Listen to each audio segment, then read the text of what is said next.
1945년에 2차 세계대전에서 독일이 이제 패망을 했고 독일은 미국, 영국, 프랑스, 소련 4개 국가에 의해서 분할 통치됐죠. 예. 크게는 동서로 나누어져서 동독, 서독으로 나누어졌고 예.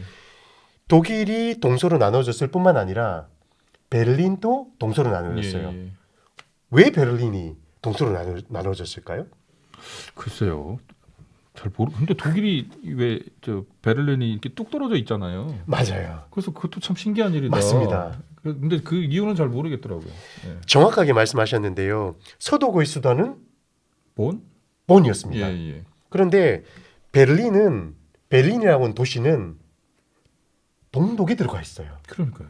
서독에 들어가 있지 않습니다. 예. 그런데 워낙 정치적으로 또 지정학적으로 역사적으로 중요하기 때문에 베를린만 동서로 분할을 해서 동독 안에 있는 베를린이 그 안에 서독 한 조각이 들어가 있는 거예요. 그러니까요. 기가 막히죠. 예. 존 F 케네디가 1963년 6월 26일 베를린을 방문했고 브란덴부르크 문 앞에서 아주 위대한 연설을 했죠. 그래서 예. 지금도 예. 많은 사람들에게 그 연설이 읽혀지는데요.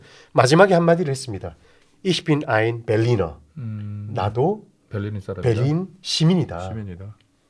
근데 베를리너가 요 도너츠도 베를리너입니다. 아, 베를린 가시면 딸기잼이 들어있는 이 도너츠를 드시면 좋습니다. 너무 재밌네.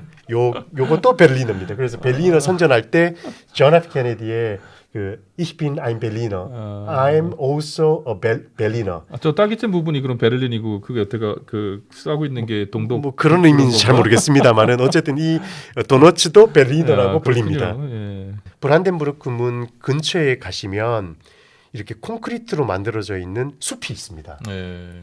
이 숲이 이 콘크리트 블록이 2,711개가 놓여 있고요. 콘크리트 벽의 두께가 15cm로 아주 두텁습니다. 예. 속은 비어 있는데 이 높이가 제각각이에요.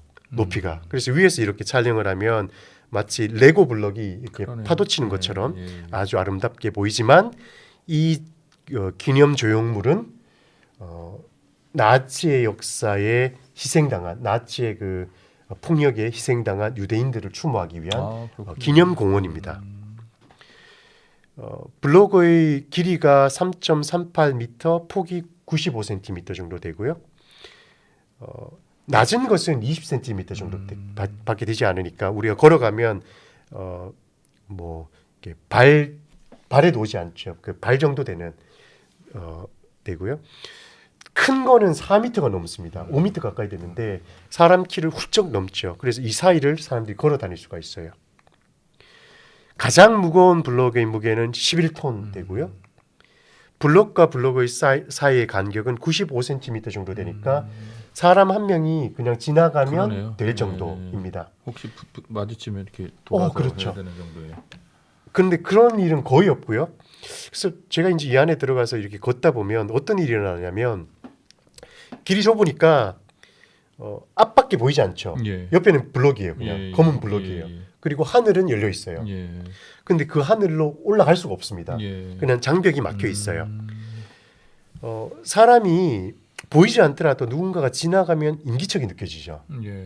그러니까 이 골목을 지나가면 이게 방사형 그 바둑판처럼 길들이 엮여 있잖아요. 그러면 제가 이렇게 걸어가다 보면 옆쪽 뒤쪽 길로는 누군가가 지나갔을 겁니다. 그게 보이지는 않는데 누군가가 지나간 인기척이 느껴져요. 공포스럽습니다. 아, 그래요. 길은 앞으로밖에 나 있지 않은데 하늘은 열려 있지만 빠져나갈 길은 없고 검은 콘크리트 숲이 나를 에워싸고 있는 나를 도와줄 손길은 없고 그런데 누군가가 앞에도 지나가면 그냥 싹 지나가요. 누군지도 모르고 그렇군요. 어떤 인기척은 느껴지지만 보이지도 않고 그래서 아마 이제 유대인들이 한 치 앞의 자기의 운명을 예측할 수도 없었던 그 절망스러운 상황에서 느꼈던 감정들이 이 작품에 투영되지 않았을까라는 제 나름의 해석을 해봤고요. 저거는 언제 지어졌다고요? 이게 이제 요 지어지는 과정을 제가 한번 설명을 드릴 텐데 최근에 뭐 비교적 최근에 지어진 그렇군요. 그 기념 조형비인데요. 이 공식적인 명칭은요, Denkmal für die ermordeten Juden Europas. 그래서 유럽의 모든 희생자들, 유대인 희생자들에게라는 뜻이에요. 역사적인 비극의 추모비를 건립해야 되는 것은 당연히 시대적 그 소명이라고 생각을 합니다. 예. 그런데 아무래도 이런 기념비를 세우는 것은 정치적으로 민감할 수밖에 없어요. 예. 그러니까 이 유대인 학살당한 유대인들을 추모해야 한다는 것은 모두가 공감을 하지만 이것을 어디에 어떤 방식으로 세워야 하는지는 민감한 부분이 있을 수밖에 없어요. 그걸 우리나라로 치면 수도 서울에다가 그렇죠. 저 베트남 인민들을 위한 기념비를 짓는 아우, 거랑 똑같은 거니까. 너무 적절하게 표현하셨습니다. 그렇게 큰 면적에다가 혹은 일본의 그 시부야에 예. 한국인 희생자를 위한 대규모 기념 공원을 만든다. 그러니까요. 예. 상상할 수 없는 거 아니겠어요? 예. 독일이라고 하는 나라가 뭐 민족성이 다른 나라보다 탁월해서 저는 그렇다고 생각되지 않습니다. 예. 현실적인 어려움 때문에 역사에 대한 철저한 반성이 있었다고 생각합니다. 예. 왜냐하면 독일은 유럽의 중앙에 있고요. 예. 가해국이었고 패전국이었기 때문에 피해국들로 둘러싸여 있습니다. 주변 국가들과 역사적 화해 없이 생존할 길이 없습니다. 그렇기 때문에 이 독일이 2차 세계대전 이후에 미국의 원조를 받고 주변국들에게 과거의 역사적 과오를 철저하게 사죄하는 정치적 행위부터 시작이 됐다고 저는 봅니다. 그렇군요. 예. 그게 독일 사람들이 특별히 뭐 이렇게 민족성이 평화를 사랑해서 그렇다고 보지 않습니다. 왜냐하면 그걸 해결하지 않으면 정치, 경제, 문화적으로 고립돼 버리고 더 이상 미래가 없기 때문에 그렇습니다. 그러네요. 왜곡된 역사를 바로잡기 위해서 학계에서 또 뭐 정치적으로 종교적으로 노력을 했지만 그게 어떤 합일점을 이루기에는 미묘한 감정들의 대립이 있었습니다. 레아 로시라고 하는 여성 저널리스트가 예루살렘에 가서 홀로코스트 희생자들을 기념하는 야드바셴이라는 데 가서 예. 큰 충격을 받고요. 베를린에 돌아와서 본격적으로 기념비를 건립해야 되는 사회적 움직임을 끌어냅니다. 그래서 누군가가 총대를 메고 끌어가야 뭔가 일이 된다는 것도 보여주죠. 여기에 누가 힘을 보태줬냐? 전 독일 총리였었던 빌리 브란트. 예. 빌리 브란트 하면은 그 폴란드의 추모 유대인 추모 그 희생자 추모 공원을 가서 자기도 모르게 비가 주룩주룩 오는 날 무릎을 꿇고 눈물을 흘렸던 그렇죠. 그 사람 아닙니까? 그렇군요. 그래서 빌리 브란트가 큰 힘을 실어줬고요. 그리고 노벨 문학상 우리에게 양철북으로 잘 알려져 있는 윈터 그라스가 힘을 보태줘서 이 프로젝트가 이제 본격적으로 진행이 됩니다.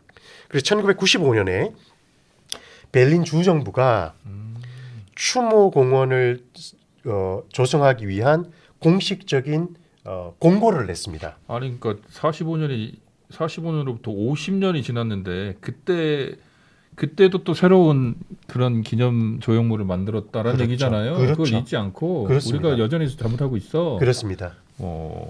그리고 독일 총리나 독일 대통령이 새로 이렇게 부임하게 되면 제일 먼저 하는 게 야스쿠니 신사 가는 게 아니고요. 제일 먼저 하는 게 유대인 그렇군요. 추모 공비. 폴란드 방문하는 거는 해마다 방문하는 거는 너무 당연하다고 생각합니다. 아, 그렇군요. 그래서 1998년에 이제 건축가 피터 아이젠먼 그리고 미니멀리즘으로 세계적인 명성을 가지고 있는 리차드 세라 이 두 사람이 공동으로 제출한 프로젝트가 선택이 됐습니다. 예. 리차드 세라는 당초 프로젝트에서 변경이 되니까 아마 손을 뗐지 않았나라는 생각이 드는데 지금 오른쪽에 보시는 이미지는 리차드 세라의 작품이에요. 아, 예전. 예, 지금 예전에 만들었던 아니면 예. 이 당시에도 이제 제작하고 예. 있었던 미술관에 소장되어 있는 리차드 세라의 미니멀 작품이에요. 근데 보면 왼쪽이 완성된 기념 조형물이잖아요. 예, 예. 거의 똑같이 생겼잖아요. 그러네요. 예. 재료만 다르지. 예, 예. 그래서 피터 아이젠만이 최종적으로 완성을 했지만 이 기념 조형물의 유닛들을 보게 되면 규칙성과 반복성 그리고 일정한 패턴이 있다라는 것이 이제 미니멀리즘의 특징이거든요. 예. 그런 것을 보았을 때 리차드 세라의 당초 아이디어가 충분히 많이 반영되지 않았을까라는 생각이 듭니다.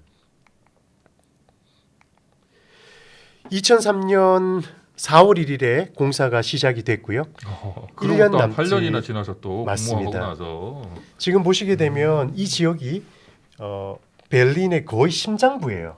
예. 그러니까 주변에는 고급 사무실과 뭐 호텔들이 있고요. 땅값이 어마어마하겠죠. 상상하기 어려운데요. 상상하기 예. 예. 어려운 정도예요.